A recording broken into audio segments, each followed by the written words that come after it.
সামনেই রামনবমী আছে, মহাবীর জয়ন্তী আছে, হনুমান জয়ন্তী আছে। আমাদের ডিস্ট্রিক্টে বিভিন্ন জায়গাতে র্যালি হয়, পুজো হয় এই সময়। তো এই সমস্ত যে র্যালি রুটগুলো আমরা আজকে একটু রেকি করে নিলাম, যে রুট দিয়ে র্যালিগুলো যাবে সেগুলো আমরা একটু চেক করে নিলাম। অ্যাজ ওয়েল অ্যাজ আমাদের এই সময় আমরা ডোমিনেশন করেই থাকি প্রত্যেকটা জায়গা, যাতে সুষ্ঠুভাবে এই সমস্ত র্যালিগুলো সম্পন্ন হয়।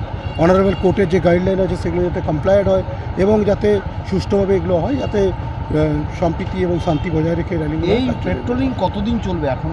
এটা তো কন্টিনিউয়াস চলছে, আমাদের এরিয়ার উপর এরিয়া ডোমিনেশন আমাদের কন্টিনিউ চলছে।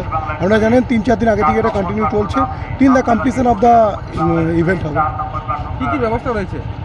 সব ব্যবস্থায় করা হয়েছে, প্রচুর পরিমাণ ডেপ্লয়মেন্ট করা হয়েছে। সেন্সিটিভ যে সমস্ত পকেটগুলো আমরা আইডেন্টিফাই করেছি সেগুলোতে স্পেশাল অ্যারেঞ্জমেন্ট থাকছে।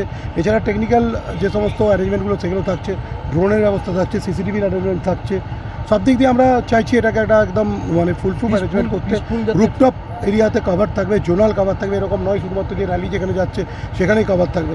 র্যালির দুপাশে যে জোনগুলো আছে সেই জোনগুলো আমরা কভারিং করবো, সো দ্যাট পিসফুলি এটা আমরা করতে পারি। ওয়াচ টাওয়ার ব্যবস্থা রয়েছে?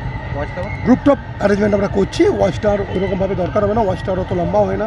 আপনারা জানেন এই রুটের বিভিন্ন জায়গায় 3তলা 4তলা 5তলা করে বিল্ডিং আছে, সেই বিল্ডিংগুলোর উপরে রুফটপ অ্যারেঞ্জমেন্ট থাকবে। এছাড়া ড্রোনেরও অ্যারেঞ্জমেন্ট আছে, সো দ্যাট আমরা এরিয়াল ভিউ পাই।